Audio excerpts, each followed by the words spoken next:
Good day mga bossing, meron tayong walk-in customer from San Manuel Tarlac mga bossing. So Lancer pizza na carburetor engine mga boss. So ang issue nila sir dito yung carburetor mga bossing. Pagka sa cold start mga boss, hirap siyang paandarin. So aandar konti tapos mamatay. So puro ganun mga nangyayari mga bossing hanggang sa umandar. Pagka uminit na raw mga boss is umuokay na raw yung minor niya. So papakita ko muna sa inyo bago natin gawin. Ayan, nag-walk in lang sila sir. So ito Lancer 4G15 pala to mga boss. So start natin. Ayan, so uminit na yung makina kaya one click start na siya. Tapos ang isa pang nakita kong problema, pagka nag aircon tayo bumabagsak yung minor. Yan. Tapos nabibitin daw sila. So minsan daw naglo-low power to mga bossing. Yan, hindi stable yung minor nya. 900. Tapos minsan mababa. So aircon natin. Yan, bagsak yung minor mga boss. Ayan o, mabagsak siya. Ayan. Ayan, pansinin nyo yung idle. Ayan o, gumagalaw-galaw siya mga bossing. Tapos aircon natin, pakita ko sa inyo sa makina. Ayan, bagsak yung minor mga boss.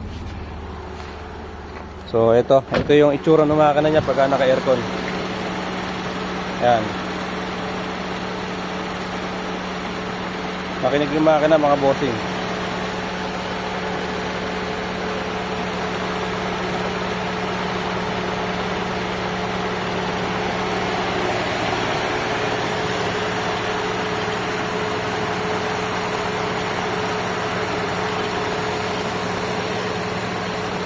So ito, meron ako nakita dito.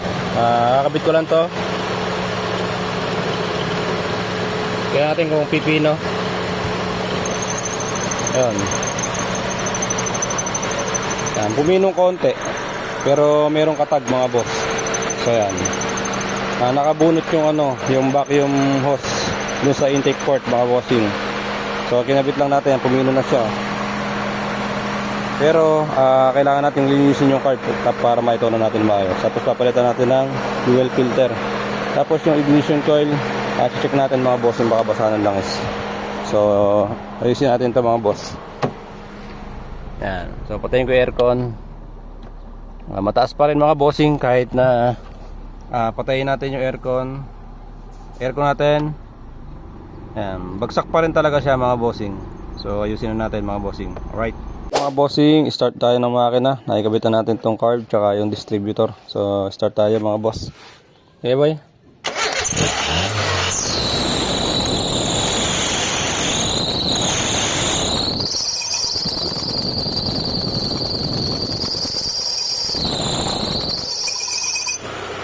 Mga bossing, umandar na. So totono natin yung carb. Yan mga bossing, kung mapapansin nyo, maganda na yung vacuum natin mga boss. Tapos yung makina natin mga bossing, wala na siyang kinig. So maganda na yung idle natin mga bossing. Ayan, papakita ko sa inyo. Ayan, check nyo yung makina mga boss kung meron pa siyang manginginig. Ayan, makita nyo yung mga cable. So stable na stable siya mga bossing habang umaandar yung ating makina mga bossing. Ayan. Kumpara mo kanina mga bossing, sobrang kinig. So ito naayos na natin. Hindi ko na pinakita kung paano natin nililinis yung carburetor at distributor kasi marami tayong video niya. Alright mga bossing, ito na yung Lancer pizza natin na carburetor engine. So from sila sir, San Manuel Tarlac mga bossing. So ang issue nito, yung unang video mga bossing, idle issue. Tapos yun, bumabagsak yung minor pagka nag-aircon mga boss. Nanginginig, sobrang kinig ng makina nito kanina. So ang ginawa natin mga boss, in-overhaul natin yung carburetor. So nilinis natin lahat, binaklasan natin lahat yan. Tapos itong distributor, pinalitan natin ng brand new na ignition coil mga boss. Tapos nagsalpak tayo ng brand new na thermostat. Yun, change oil. Tapos yan, carburetor tuning. So papakita ko sa inyo yung naging resulta sa ginawa natin. So ito na mga boss. Yan, start natin mga bossing. Yan, one click start. So check niyo yung yung RPM natin, ayan. So stable na siya mga boss. Tapos aircon natin, tingnan natin kung babagsak pa. Ayan, tumaas. Ayan. So halos 950 hanggang 1000 RPM mga bossing. Ayan. So okay na. Wala nang kinig yung makina. Pakita ko sa inyo yung makina. Ayan. So okay na mga bossing. Sobrang kinig niya kanina mga boss. Ayan. So ngayon wala na. Wala nang palag. Hindi na siya nanginginig. Ayan. So okay na. Test drive na lang kami mga bossing. Tapos ito yung kulat. Dinagdagan lang natin mga boss. Yung kabilis na mag-automatic na yan. So test drive namin mga bossing. Mga bossing, ito na yung Lancer Pizza natin na taga San Manuel Tarlac mga boss. So ito test drive natin mga bossing para bago sila umuwi okay na. So test drive natin mga bossing.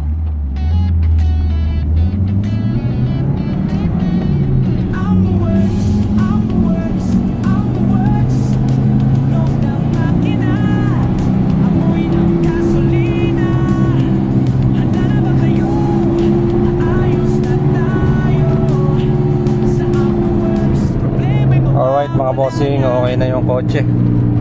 So powerful na siya. Ang lakas ng ubong sir ng bearing mo. Merong maingay doon, may maingay doon sa may kabilaan bearing. So yan. Ayan mga boss, naramdaman natin yung bearing doon sa may wheel hub bearing. Maingay mga bossing. Pero okay na. Ayan, tingnan niyo yung yung minor niya. Ayan, naka-aircon yan. Nag-engage. So stable idle na tayo mga bossing. Wala na yung palag-palag na minor. Tapos okay na yung hatak mga boss. So all good sa to. So winan na sir. Ayan. Mga bossing, okay na yung kotse nila sir. So from San Manuel Tarlac, dumayo sila sa atin kasi walang mekaniko na nakapagpatino ng kotse nila. So sa atin, ayan, naayos natin mga bossing yung sinaing nila na matagal nang gustong maayos mga boss. So yan, satisfied sila sir kasi okay na ulit. So pwede na raw niya ulit patungan ng baso yung hood niya. So okay na kasi mga bossing, halos nagwawala yung makina sa sobrang kinig ng engine mga bossing. So ngayon okay na. Paglalabay mo, karer kon init ng araw, di na kailangan pang katakutan. Sa Ambo Works, lamig ay mararamdaman.